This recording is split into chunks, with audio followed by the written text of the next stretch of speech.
Singapore. The Southeast Asian country is smaller than New York City. The lack of space forces it to build its largest leisure and entertainment hub to date on a small tract of reclaimed waterfront land. The Marina Bay Sands. It's not one megastructure, but many. Serious challenges lie in the array of buildings that form the unique complex. 3 57-story hotel towers slope at such great angles, they're in danger of buckling under their own weight. An even bigger problem is the hotel's roof. A 340-meter sky park spans its length, containing gardens, outdoor pools, and the world's largest cantilevered observation deck. But how do you build something as big as an aircraft carrier, 200 meters in the air? In the hotel's atrium, mammoth works of art have to be somehow incorporated into the architecture. Its challenging centerpiece, a 15-ton mass of steel by a renegade artist from Britain. A 60-meter tall art science museum is designed for maximum visual impact. It will be to Singapore what the Opera House is to Sydney. Only one problem. It seems too impractical to construct. And a set of dramatic glass-encased pavilions, while themselves pose little challenge, have to be built in water. The man behind the Marina Bay project understands the risks, but he believes that anything short of astounding will fail. Sheldon Adelson, one of the world's richest men and CEO of Las Vegas Sands Corporation. What we hope to accomplish is to change the face of Singapore tourism. So we expect a very successful development. That is by far the largest and most expensive single project we've ever undertaken. It'll cost about $5 to $5.5 billion US dollars. It's a lot of money. Now, I know $1 billion doesn't buy what it used to, but by any measurement, it's a lot of money today. Adelson believes his huge investment is safe in the hands of Moshe Safdie, a world-renowned architect.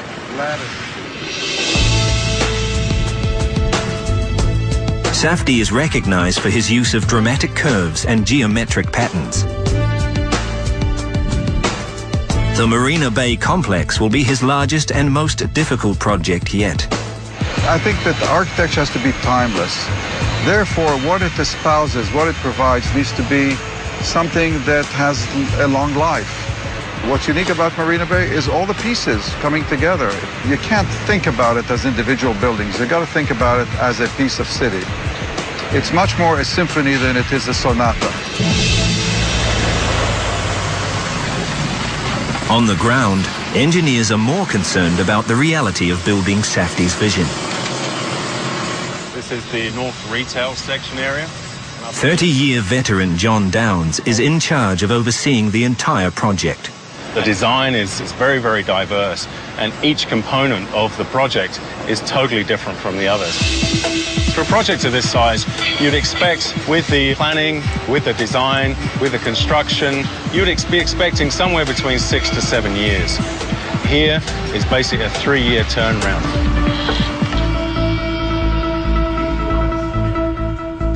The first and most critical construction task is to secure the footprint, though this normally straightforward job proves otherwise. Since the site was originally allocated for boats. The complex sits on 560,000 square meters of reclaimed land, part of a decade-long plan to revamp Marina Bay, a former saltwater estuary that's now a freshwater reservoir. Beneath the reclaimed land, which is essentially a seabed, is a dangerous layer of marine clay. Sometimes called black toothpaste, Marine clay has very poor structural properties. If not given complete respect, the unstable marine clay is potentially fatal.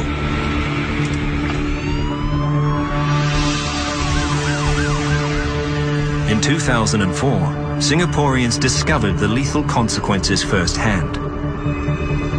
A routine excavation in an underground tunnel for the mass rapid transit network causes a collapse, creating a gaping hole in the nickel highway, killing 4 workers. The ground conditions in which they were building the nickel highway were not dissimilar to those in which we are encountering here. They had also soft clay, they had similar depths of excavation between 20 and 37 meters. One of the big things that was learnt in the nickel highway collapse was the importance of monitoring movements and the control of quality as the construction proceeds. Marine clay is an old foe of engineer Mike Barton. He's defeated it in the past by understanding how it behaves. The big problem with marine clay is that it is so soft that when you dig out the inside, the walls will move and potentially collapse and allow all the surrounding water in the bay into the excavation. So, before work can begin, the unstable building site needs major fortification.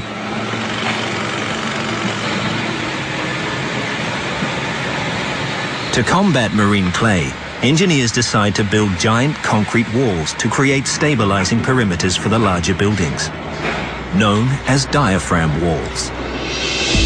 Up to 1.5 meters thick, diaphragm walls are steel-reinforced concrete sections, pounded 50 meters into the ground. They form watertight enclosures for men and machines to work round the clock. In just 1 year, over 4,000 meters of diaphragm walls help produce a rock-solid foundation. The diaphragm walls that we constructed in a formation which we called a peanut formation, which is 2 circles joined together, and a donut formation, which is circular, is that they are able to withstand very, very large forces from the marine clay without any movement. They encapsulate an area that's bigger than a football pitch that enables us to excavate very quickly and to build structure up very quickly.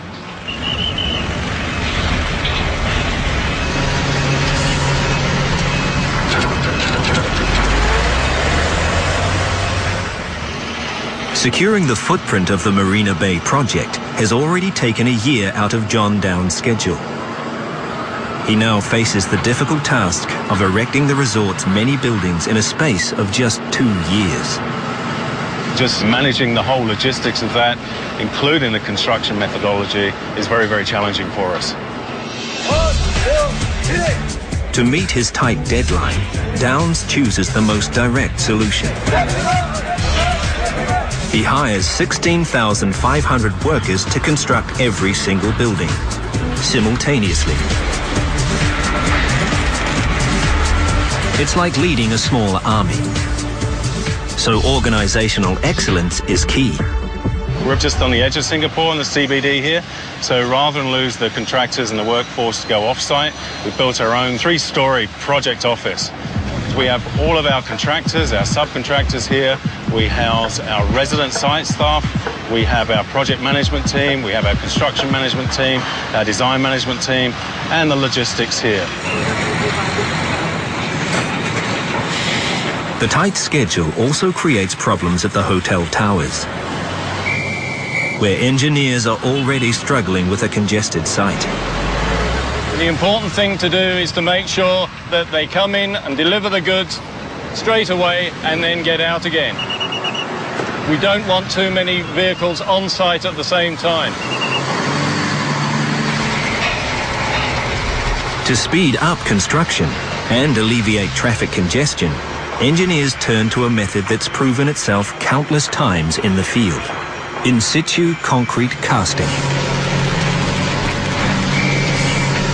Hotel walls are made on site in the thousands.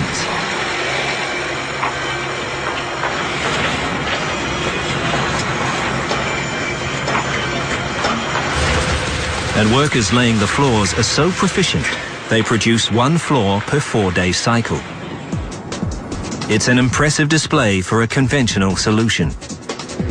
But the structure they're attempting is anything but conventional. The key challenge of building the hotel towers is its unusual design. Unlike other skyscrapers, part of the towers slope at incredible inclines. Like a set of collapsing dominoes, the towers could buckle under their own weight if a practical building solution is not found. It's a major concern for engineer Craig Glover. I've been in the industry for 25 years, done a wide range of projects in many different countries, but nothing compares to this whatsoever. There was nothing we could take reference from across the street, on the next high-rise, or across town. This is a new frontier.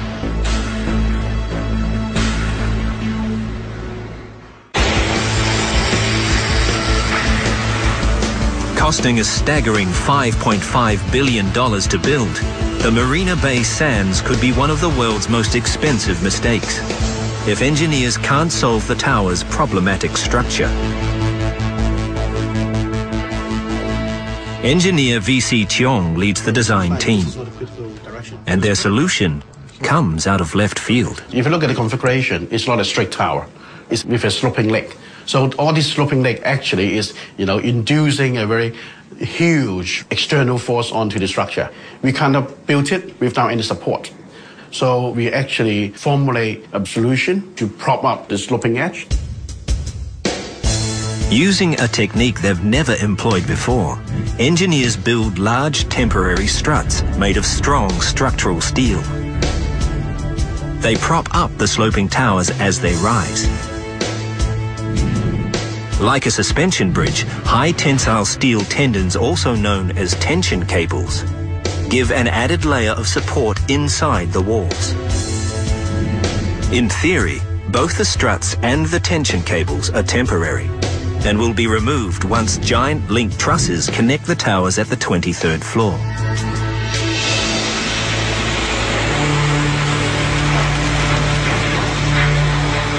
The sheer weight in concrete is enough to topple the towers at level 8 if the engineer's calculations are wrong. To reduce the chances of failure, Glover and his team make a radical decision. Instead of removing the temporary tension cables in the tower walls, they make them permanent supports. I feel good it's in there because it's added strength, it's added support. We have a twined network here of high-strength steel. And what we do is we bundle these up so they form a cord with multiple strands inside this conduit. We place this conduit inside the walls prior to casting the concrete. So what we then do is once the concrete is cast, we anchor one end into the concrete. So we then put a very high-strength pneumatic jack onto the collar and one by one pull these strands through and tension them up. What that does is basically pull the building back and hold it in place. If these cables were to suddenly break or if they weren't in place, we wouldn't be able to control the self-weight as we build more and more of the building up. Despite the team's quick thinking, the true test of their engineering decisions will only happen